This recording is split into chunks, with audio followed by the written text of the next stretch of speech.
आपको बताना चाहूंगी कि मेरे हाथ में यहाँ पर वक्फ बोर्ड का वक्फ एक्ट की किताब है। ये देखिए लिखा हुआ है ना, द वक्फ एक्ट। वक्त है 1995। ना, है ना, लिखा हुआ है ना, आप खुद पढ़ ले रहे हैं ना। लेकिन ये किताब हमारे भारत के लॉ के स्टूडेंट्स को नहीं पढ़ाया जाता है, उसकी बिल्कुल क्या नहीं पढ़ाया जाता है, छुपा के रखा जाता है।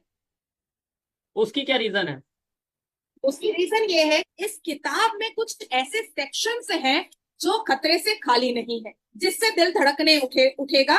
जैसे कि वक्फ बोर्ड अगर मेरी संपत्ति को आता है और कहता है कि नाजिया इलाही खान, ये आपकी संपत्ति हमें पता चली है कि ये वक्फ बोर्ड की संपत्ति है और ये आपका नोटिस है, आपको 3 महीने में ये संपत्ति खाली करनी पड़ेगी, तो मैं कोर्ट, देश के, भारत देश के कोर्ट में नहीं जा सकती। अच्छा। वक्फ बोर्ड का अपना ट्रिब्यूनल कोर्ट होता है और उनका अपना जज होता है, उनके अपने वकील होते हैं और उनका अपना ही दलील होता है। उनके पास एक ब्लूप्रिंट होता है मुगल के जमाने का। उनके पास एक फैमिली ट्री होती है मुगल के जमाने की। उस फैमिली ट्री को वो खोलते हैं और कहते हैं कि अकबर बादशाह यहाँ से गुजरे थे, यहाँ पर उन्होंने घोड़ा रोका था और ये घोड़ा रोकने वाली जो जगह है ना नाजिया जी, ये आपका घर है, इसीलिए अब ये मेरा हो गया, ये वक्फ बोर्ड का हो गया।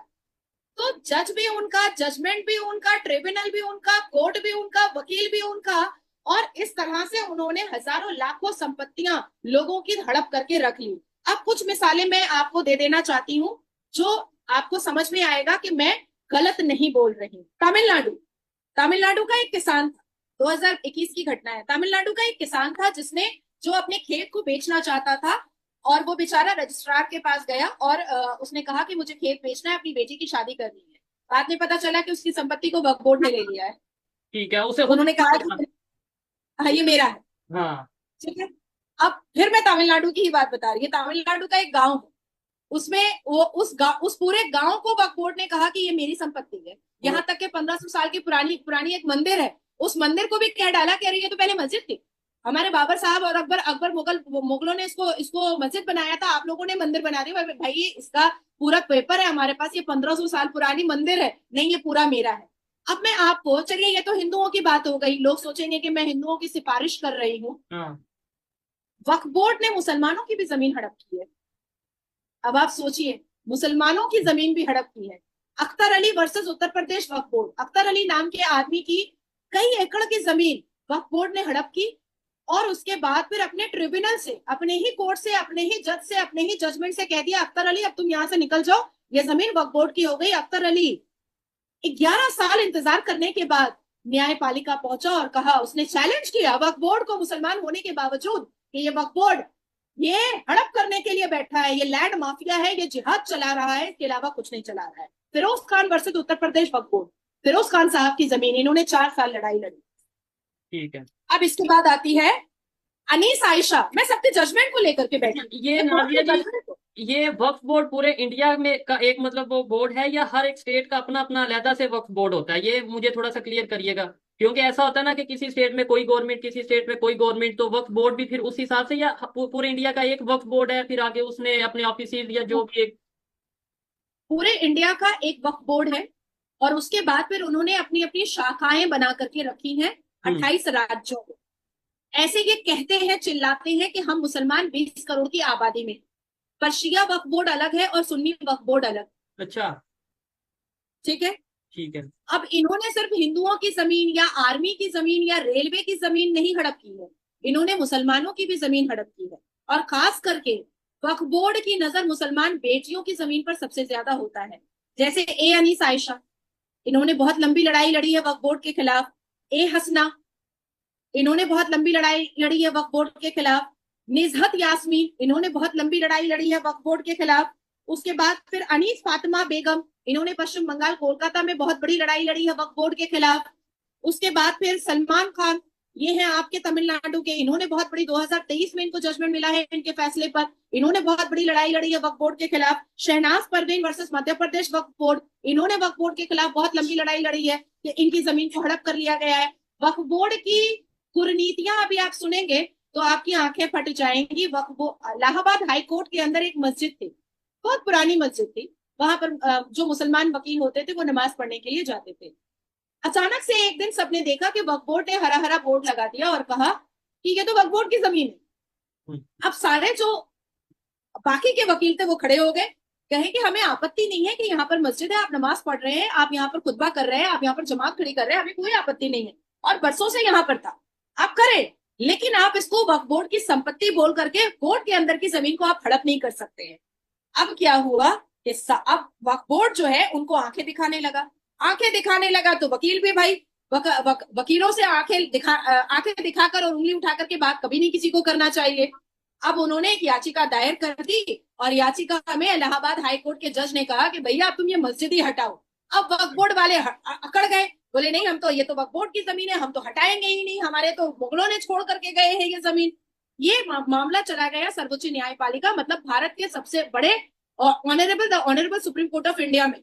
सुप्रीम कोर्ट ऑफ इंडिया ने जब इंटरवीन किया तो सुप्रीम कोर्ट ने कहा बेटा हटा लो मस्जिद, इज्जत से हटा लो, क्योंकि अब तुमने गलत कर दिया। तब जाकर के वक्फ बोर्ड ने एक रिक्वेस्ट की याचिका डाली और कहा कि ऑल्टरनेट में हमको कोई जगह दे दीजिए मस्जिद बनाने के लिए। तो ये तरीका होता है वक्फ बोर्ड वालों का वक्फ की जमीन को हड़पने का, और इसको चलाने वाले मात्र 200 लोग हैं पूरे भारत में, मात्र 200 लोग। ठीक हो गए, तो वो फिर कितने 2017 में अच्छा ये चीजें क्वेश्चन मार्क और डाउटफुल कब हुई? 2017 में ये वक्फ बोर्ड के जो मेंबर बैठे हुए हैं और चेयर पर जो सब कोई बैठे हुए हैं, इनकी आपस में लड़ाई हो गई थी। आपस में लड़ाई कैसे हुई कि कुछ मुतवल्ली, आप तो समझ रहे हैं मुतवल्ली, लेकिन भारत के व्यूअर्स को समझाने के लिए मुतवल्ली मतलब मैनेजर, उसने क्या किया था कि मुतवल्ली मैनेजर ने कुछ संपत्तियों को बेच डाला अपने पर्सनल इंटरेस्ट के लिए, अपने पर्सनल फायदे के लिए। कुछ मुतवल्लियों ने वक्फ बोर्ड की संपत्ति में घर बना करके अपनी बेटी को जहेज में दिया। कुछ मुतवल्लियों ने उस वक्फ बोर्ड की संपत्ति को बेच करके अपने बेटे को विदेश भेजा पढ़ाई करवाने के लिए।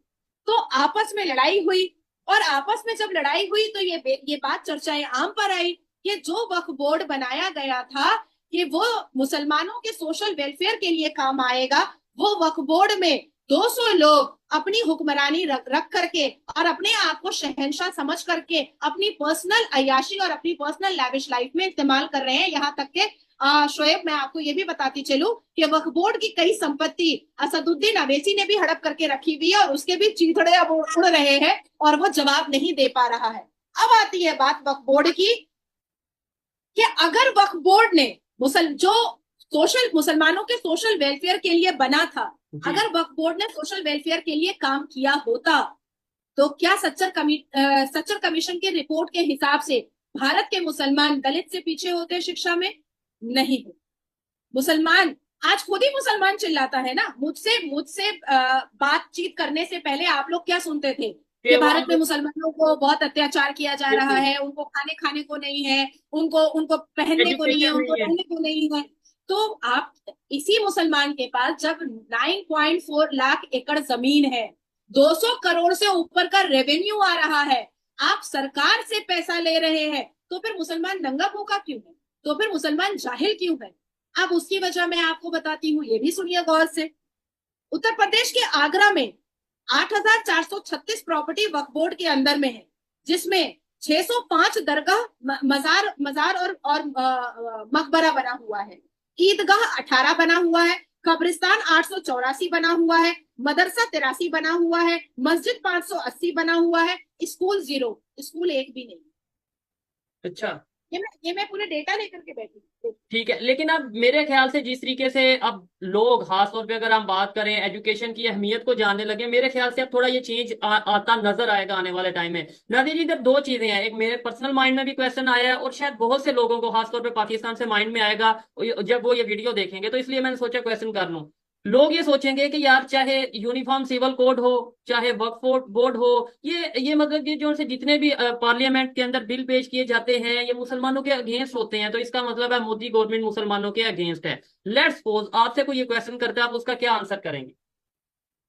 यूनिफॉर्म सिविल कोड सिर्फ मुसलमानों के लिए तो नहीं आ रहा है शायद। हाँ, लेकिन जो एक इमेज किया जाता है, जो पोर्ट्रे किया जाता है, वो तो यही है ना कि जो यूनिफॉर्म सिविल कोड मतलब मुसलमानों का जो सा वो के खिलाफ है।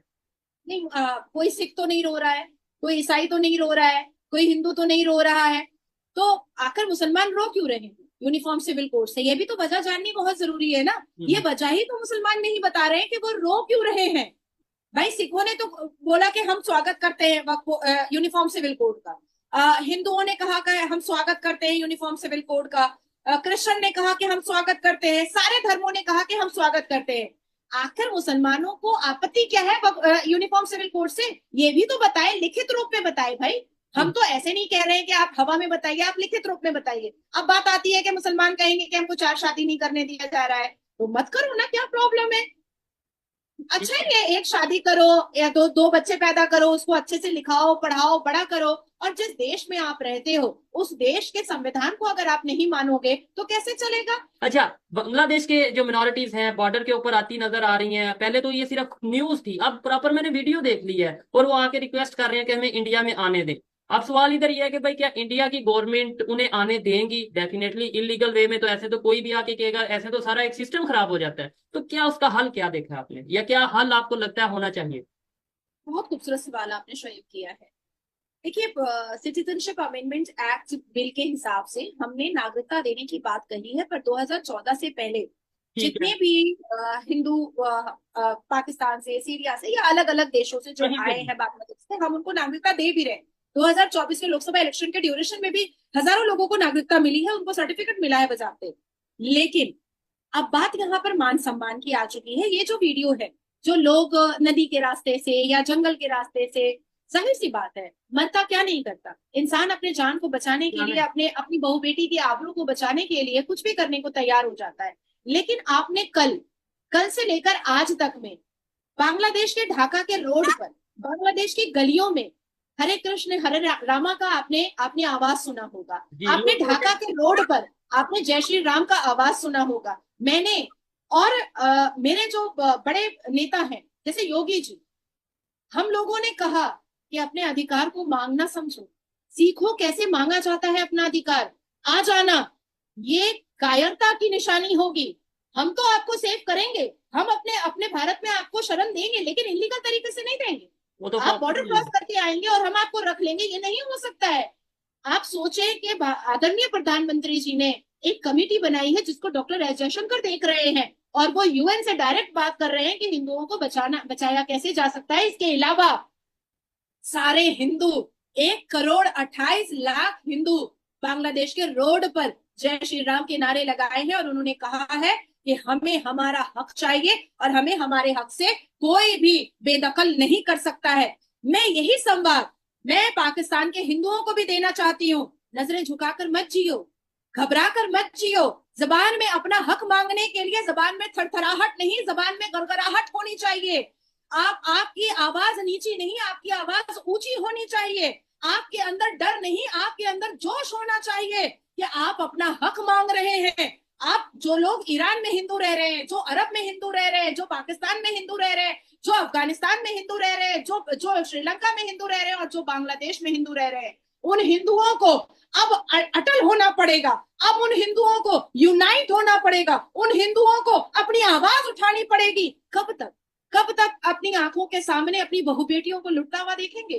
कब तक अपनी मंदिरों को, अपने देवी देवताओं को चूर होता हुआ देखेंगे और टूटता हुआ देखेंगे? इसलिए हमने उनको कहा हम आपके साथ, ठीक है। यूएन को हम आपके लिए खड़ा करेंगे और आप खड़े होइए और अपना हक मांगिए। यहां तक के मैंने राष्ट्रपति को चिट्ठी लिखी है और मैंने यूएन को चिट्ठी लिख करके मैंने मेल भी किया है कि बांग्लादेश में हिंदुओं को कोई तकलीफ ना हो, इसके लिए हिंदू देश वहां पर एक अलग एरिया बना करके दिया जाए, जिसकी हिफाजत कोई पुलिस ना करे बल्कि उसकी हिफाजत मिलिट्री और आर्मी करे, और भारत की आर्मी उस बांग्लादेश के हिंदू देश की हिफाजत करेगी। इसकी जिम्मेदारी मैं ले रही हूँ।